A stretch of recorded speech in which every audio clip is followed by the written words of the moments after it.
اللہ تعالیٰ نے ارشاد فرمایا یا ایھا الذین آمنوا کتب علیکم الصیام کما کتب علی الذین من قبلکم لعلکم تتقون، اے ایمان والو تم پر روزے فرض کیے گئے ہیں جس طرح کہ تم سے پہلوں پر فرض تھے۔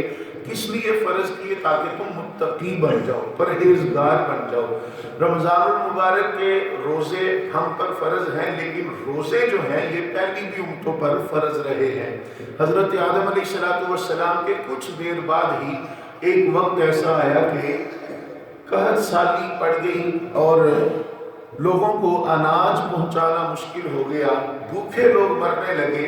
تو اس وقت کے بادشاہ نے یہ اعلان کیا کہ اگر ہم ایسا کریں کہ اپنے دوسرے بھائیوں کے لیے جہاں تک رزق نہیں پہنچ رہا، ہم اگر ایک وقت کا کھانا کھائیں اور ایک وقت کا کھانا ان تک پہنچائیں تو اس طرح یہ ان کے ساتھ ہماری ہمدردی ہوگی اور ان کی بھی بھوک مٹ جائے گی۔ اللہ تبارک و تعالیٰ نے اس وقت کے نبی جو تھے ان کو پیغام بھیجا کہ قوم کا یہ عمل دوسروں کی بھلائی کرنا، دوسروں کو کھانا کھلانا ہمیں اتنا پسند آیا کہ ہم اسے عبادت کا نام دیتے ہوئے اپنی بارگاہ عالیہ میں قبول کرتے ہیں۔ وہاں سے روزے شروع ہوئے اور نبی پاک علیہ السلام کی امت میں جو روزے فرض ہوئے یہ 2 ہجری کو روزے فرض ہوئے۔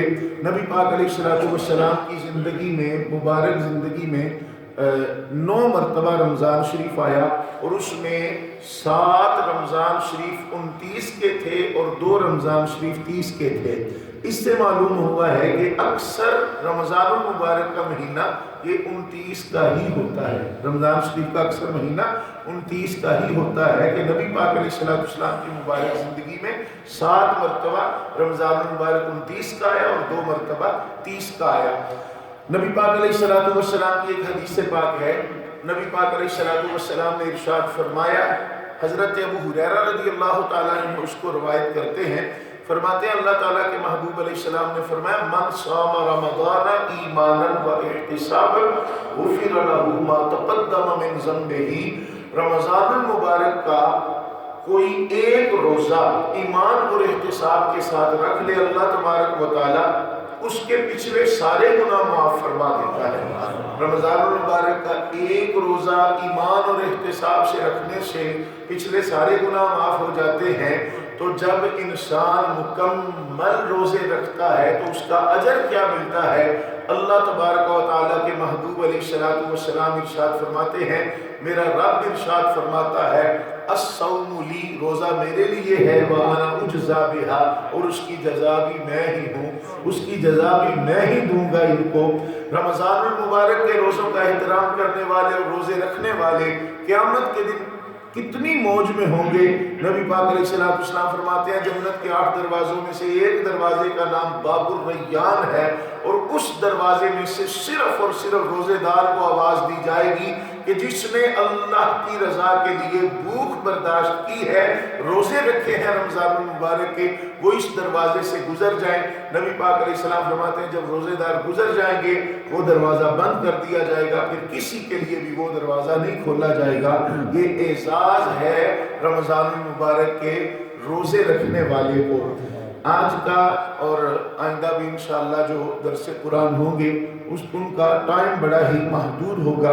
احادیث تو بہت ساری ہیں، لیکن روزے جو ہیں یہ صرف اور صرف بھوک اور پیاس برداشت کرنے کا نام نہیں ہے، صرف بھوک اور پیاس برداشت کرنے کا نام نہیں ہے۔ اصل چیز کیا ہے؟ اللہ تعالیٰ نے فرمایا تاکہ تم متقی بن جاؤ، پرہیزگار بن جاؤ۔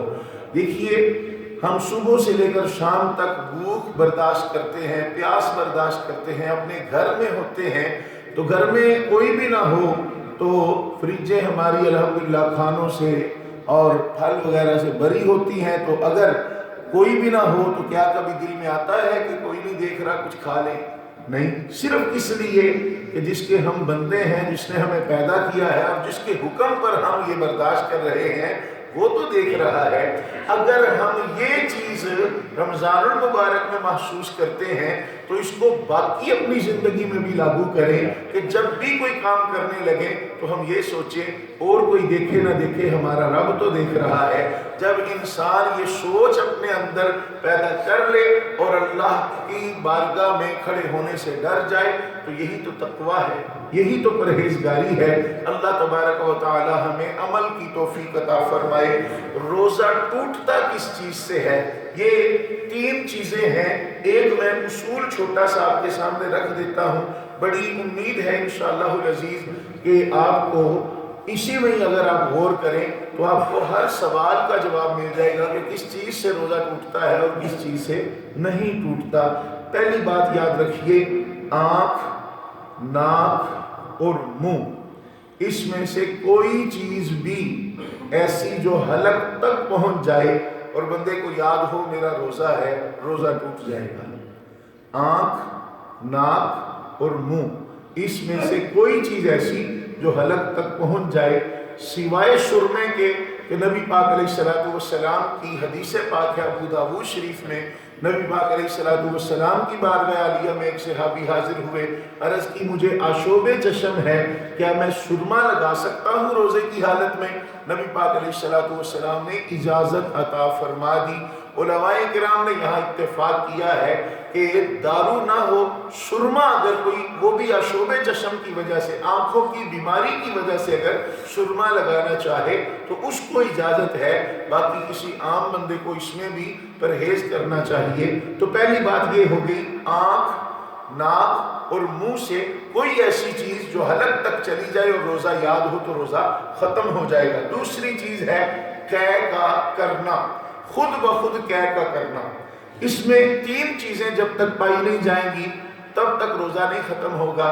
پہلی چیز یہ ہے کہ انسان کو روزہ یاد ہو، دوسری چیز یہ ہے کہ انسان جان بوجھ کے قے کرے، جان بوجھ کے الٹی کرے، جان بوجھ کے قے کرے، تیسری بات یہ ہے کہ وہ منہ بھر کے ہو۔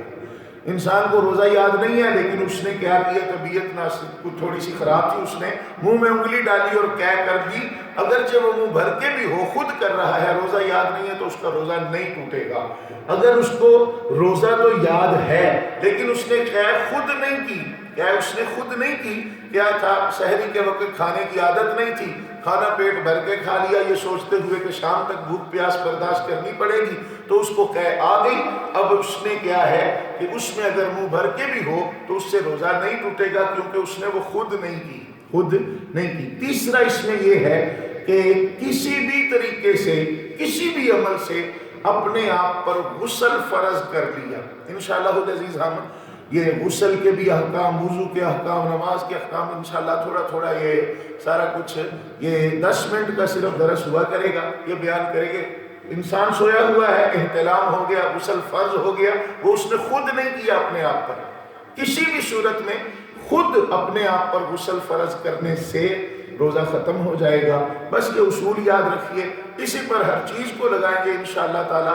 بڑی امید ہے کہ آپ کا یہ مسئلہ جو ہے حل ہو جائے گا۔ اللہ تبارک و تعالی ہمیں عمل کی توفیق عطا فرمائے۔ کل انشاءاللہ العزیز سحری اور افطاری کا وقت جو ہے وہ بیان کریں گے۔ اللہ تبارک و تعالی ہمیں عمل کی توفیق عطا فرمائے۔ بسم اللہ۔